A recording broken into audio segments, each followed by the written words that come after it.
number of personnel that you have and if you're currently fully or partially staffed. Thank you. My name's Jacqueline Roberts. I'm county counsel, and this is Nicole Trinidad. She's our office paralegal / office manager, as well as a notary for the county. And my office is quite small. Currently, it's myself. I have one deputy, and then Nicole.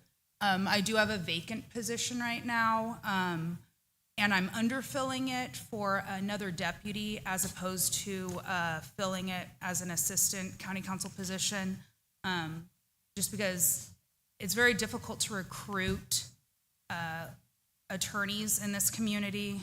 We don't have a lot of attorneys in this community, and it's hard to get people up here. And to get a candidate with the qualifications necessary to be an assistant, I just didn't see that happening.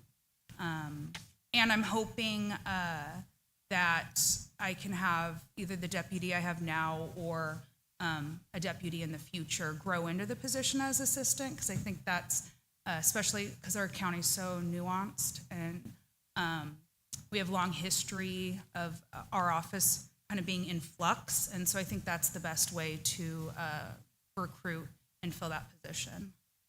So I'm here to answer any questions you guys might have. Thank you.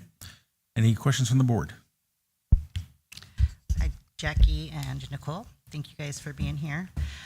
So within county council, you have several different roles. So I think sometimes we just think that all you're doing is helping approve our contracts and that sort of thing. But can you explain all the different roles that you have within county council? Yeah, so our office represents every department within the county. So the deputy right now, he does all of our child welfare cases, and then I supervise him, and there's a couple cases that I actually handle just because he was born and raised here, so sometimes there's some cases that perhaps he just doesn't want to handle. He also handles all of our conservatorship cases, both LPS as well as probate. And then also he looks at some subpoenas, some contracts, things of that nature. I myself handle everything else. So I represent the board. So I answer questions that any or all of you might have. I help admin with every one of their departments. I do a lot of personnel issues right now. We look at all claims that come into the county. We do like an initial analysis of them, see, if they have any basis to go forward. I get legal questions from every single department. So in any given day, I can see myself, researching 3 to 10 different issues. And it can be everything from a planning question to a question from the assessor's office to a issue with something that the sheriff has, to a personnel issue. So what we do in our office, we cover a wide margin of different subjects. Something that our office has recently started doing in conjunction with code enforcement are the receivership cases. There are a lot of work on the front end with getting the pleadings together and all of that, but we have been able to see success with them thus far, and it's kind of offered sort of another code enforcement officer. So I know Dominic, being one of our clients, he's been very happy with them. So I'm happy to see that.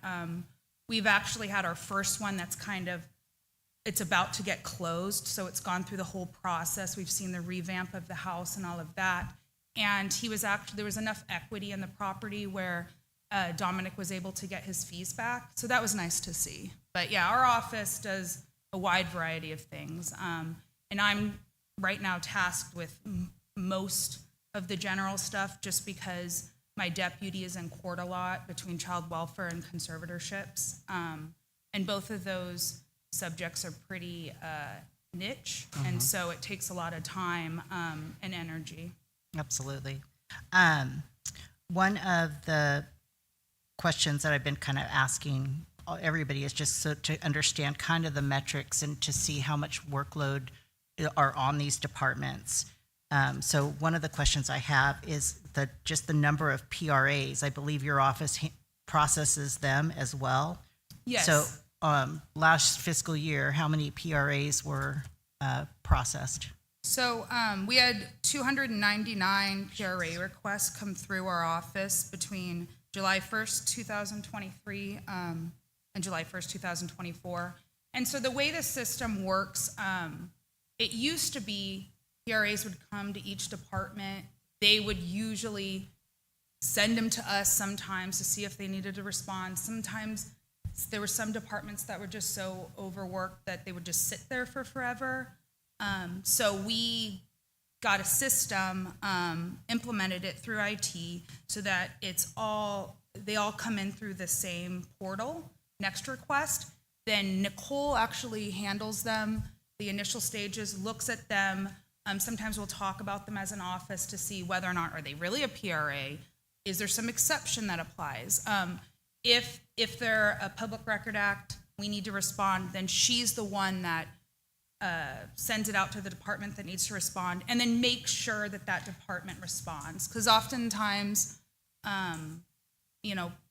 people are just too busy, and this is something that kind of falls on the wayside. But we have a duty and an obligation to respond and to give the public that information.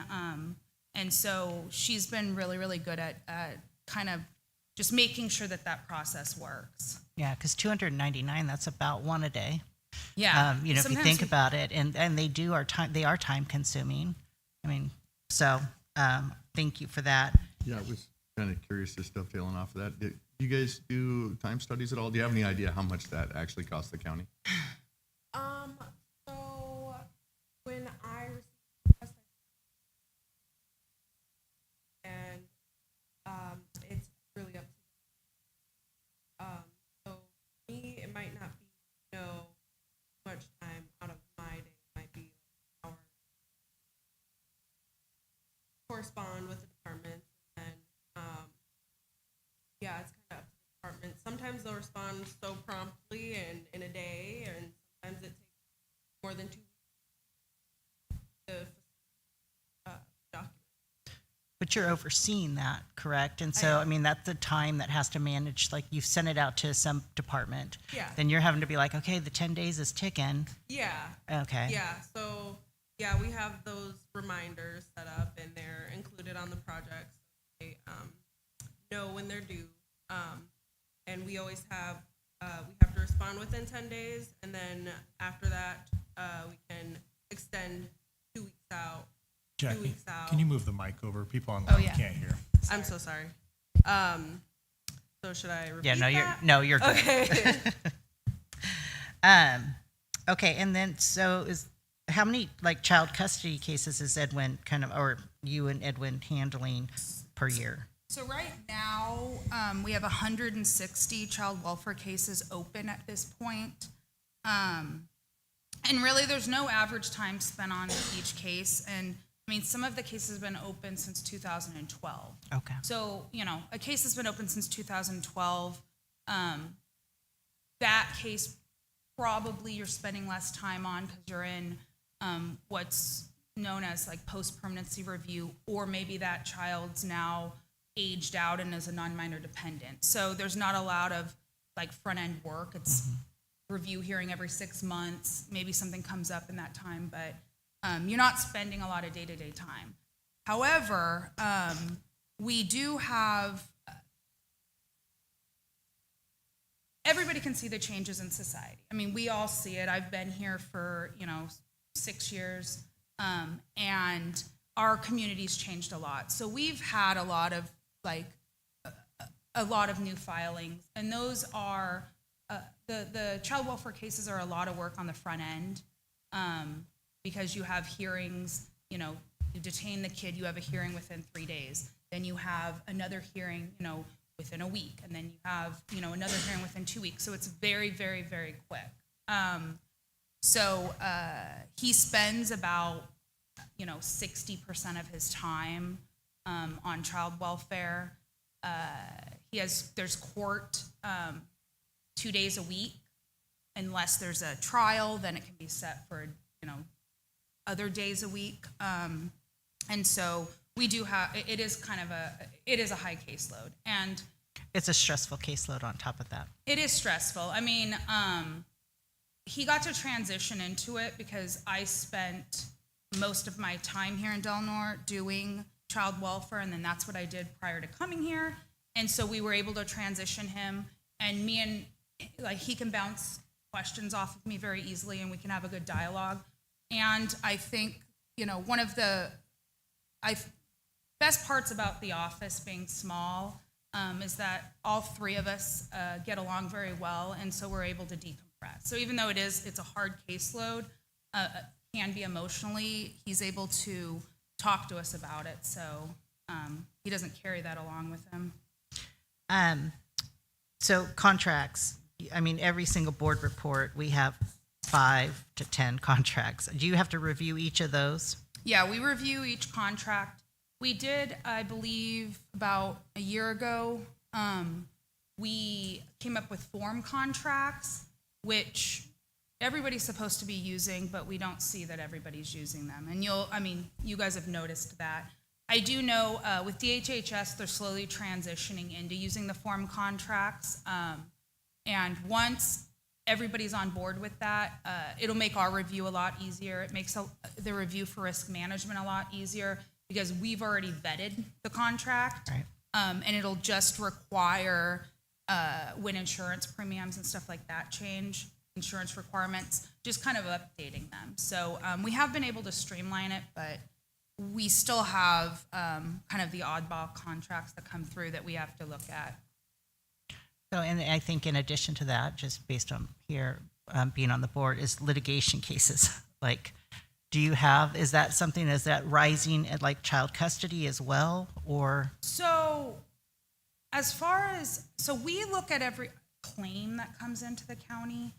Not all of those end up going into being civil litigation cases. If they do, our office is too small to handle a big civil litigation case. So those cases we find private counsel to handle.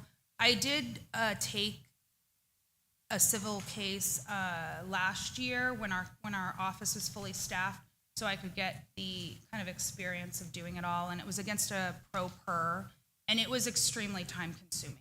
And given our office has so much volume coming into it, and we have, individual clients that have legal questions that need to be answered, going through discovery and things like that with the big civil case doesn't make sense. Right. If you look at counties that actually handle those kind of issues in-house, they have a whole litigation department. So we don't have a lot of cases that a lot of the claims that end up going fully to trial. I will say, even if, we're outsourcing the day-to-day work to outside counsel, I'm still heavily involved, seeing where we are progressing. One example is the opioid litigation. Yeah. Even though we have outside counsel that represents us, I am on bi-weekly meetings talking about what's going on. Any filings that are prepared, I review. Any settlement, I review. All of that kind of stuff. So even if we're not handling day-to-day, we're still overseeing it. My last question I have is that your overall net cost is impressive this year. The actuals in 21-22 was negative 178, in 22-23 was negative 308. This year, you're only recommended for the workshop purposes negative 18, so negative 19,000. What do you attribute to your net cost being lower than normal? Or I think that's the right word, Yeah. lower than normal. So our revenues are up quite significantly, or anticipated to be up quite significantly. One reason for that is the cost plan charges are up significantly, and that's because our office, under a different county council, stopped direct billing departments. So we direct bill DHHS as well as roads and also child support. And the reason that we direct bill them is their funding sources, aren't general fund, and they when they get their money from the state and the federal government and grants and whatever, they factor into their county council legal advice, things of that nature. And so when we stopped direct billing, it all became cost plan. And because I'm not an expert on the cost plan. Good thing you have the auditor that's going to be coming up in a little bit. But you bill for you go back or whatever, so it's kind of making up for what happened before. That's one of the reasons. The other thing is DHHS. So the way that we come up with like how much revenue we're going to have, we work with the departments that we direct bill and get what their projections are for us. So DHHS projects they're going to be coming to us a lot more this year for housing because, we have the legacy revamp, we have the RF grant going through that kind of stuff. They also know that they're going to be coming to us a lot more for mental health billing line because you have care court, you also have the 24-hour mobile crisis unit. And so because of that, we're going to be bringing in more revenue. And then also I'm anticipating that I'm going to be reimbursed this year from the opioid litigation for the in-house costs that we've had thus far. So that will, bring in some revenue for our department, help bring that money down. Yeah, I noticed that consistently, so the direct bill have been somewhat consistent, but yeah, there was a rise in mental health.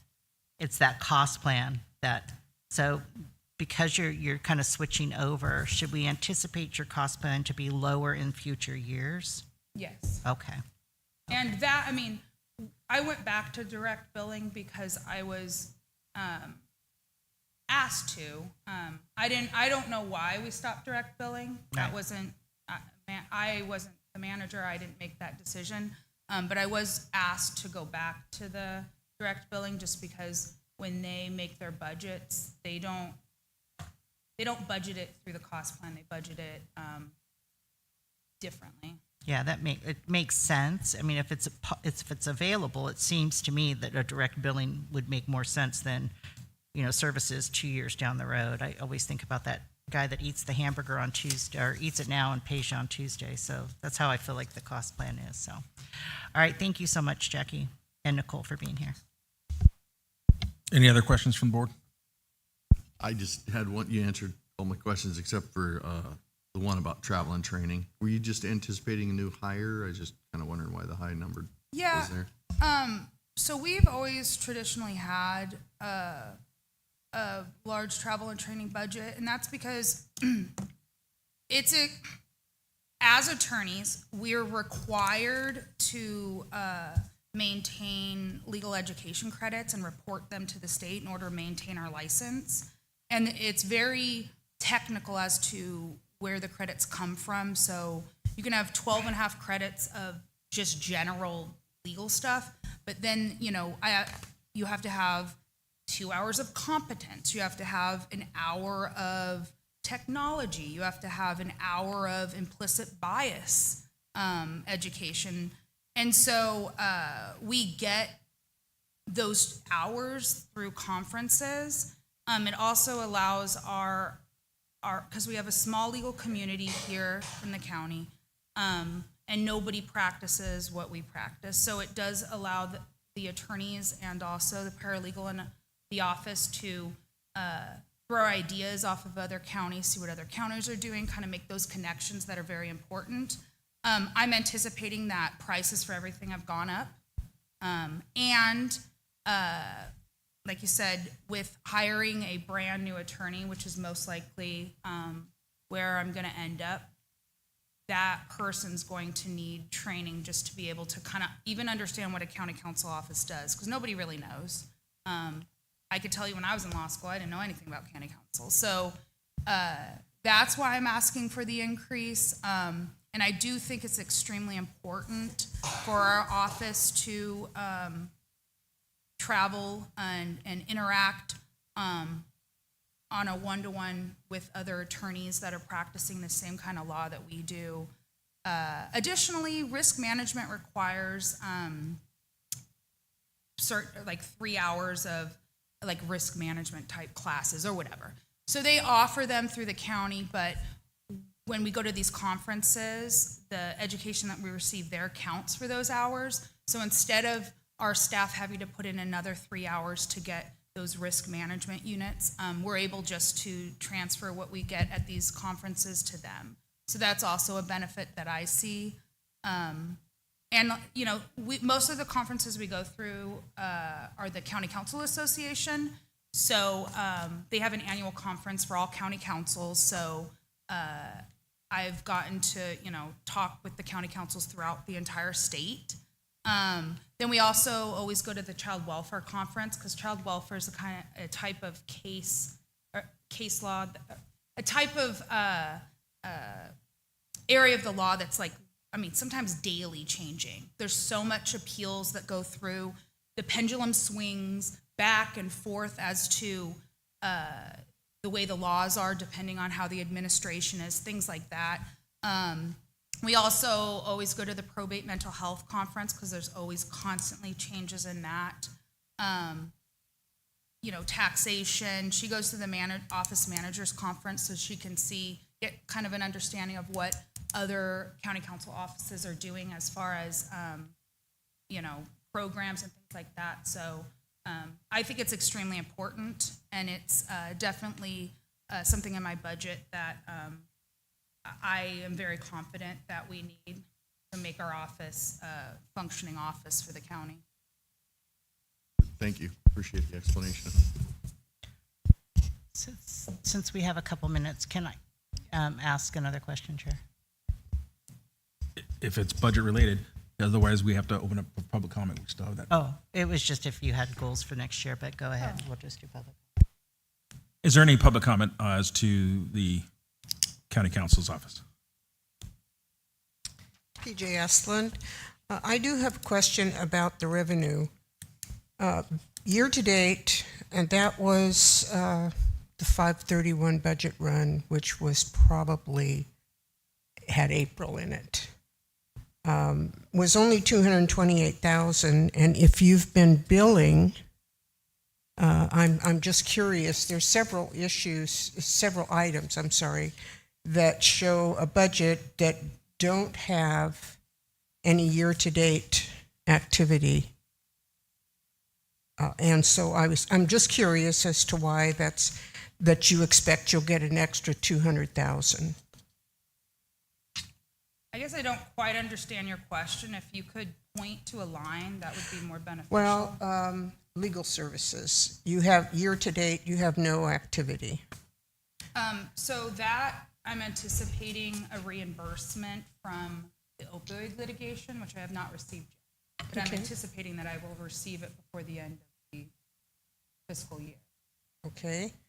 Well, same. Mental health, the rest of these are all interfund, and it may just be that the interfund process has not occurred yet. Yeah, I mean, we bill quarterly to the departments that we direct bill. So, I mean, and this isn't the finalized budget. No, I realize that. Jackie, you're also missing an attorney. Yes, and yeah, and yeah, we are down an attorney. So you anticipate that you're going to add an attorney, and that's why your salaries are up. Yes. Okay, so that will increase your billing. Yes, and when it comes to the revenue, I don't come up with the numbers myself. We work with the departments themselves, and they budget what they believe that they will be using through the year for us. And that's where we come up with those numbers. Okay, that explains it. Thank you. Any other public comment? Seeing none, we will go ahead and adjourn at this point in time and recommence at 1:30.